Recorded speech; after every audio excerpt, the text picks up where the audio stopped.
শিক্ষার্থী বন্ধুরা, তোমাদের জন্য আরও একটি ভিডিও নিয়ে আসলাম। এখানে দেখতে পাচ্ছ স্ক্রিনে 2024 সালের শিক্ষাবর্ষে ষষ্ঠ শ্রেণীর গণিতের সপ্তম শ্রেণীর গণিতের যে নির্দেশিকা, সেই নির্দেশিকা আমি তোমাদের সামনে নিয়ে এসেছি।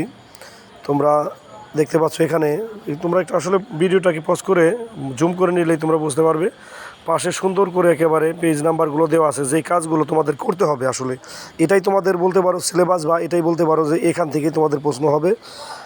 অর্থাৎ তোমাদের যে ক্লাস টিচাররা আছে তারা এই পেজগুলো থেকেই যে নাম্বারগুলো আছে বা নাম্বারগুলো, এই পেজ নাম্বার দেখে যে কাজগুলো আছে সেই কাজগুলো করবে। এখানে অনেকগুলো একক কাজ, দলীয় কাজ এবং জোড়ায় কাজ রয়েছে। এই কাজগুলো তোমাদেরকে করতে হবে। তোমরা একটু ভিডিওটাকে পজ করে জুম করে নিলেই এই পেজ নাম্বারগুলো দেখতে পাবে, এবং পেজ নাম্বার থেকে তোমরা সুন্দর করে এই যে সাজেশন রয়েছে, অর্থাৎ সরকারি যে নির্দেশনা রয়েছে, সেই নির্দেশনা যে কাজগুলো আছে তোমাদের এই পুরো বইয়ের থেকেই আসলে নেওয়া হয়েছে। এক একটা অধ্যায় থেকে হয়তো এক একটা পার্ট বা এক একটা অংশ এখানে তোমাদেরকে কাজ করতে হবে। অর্থাৎ এগুলো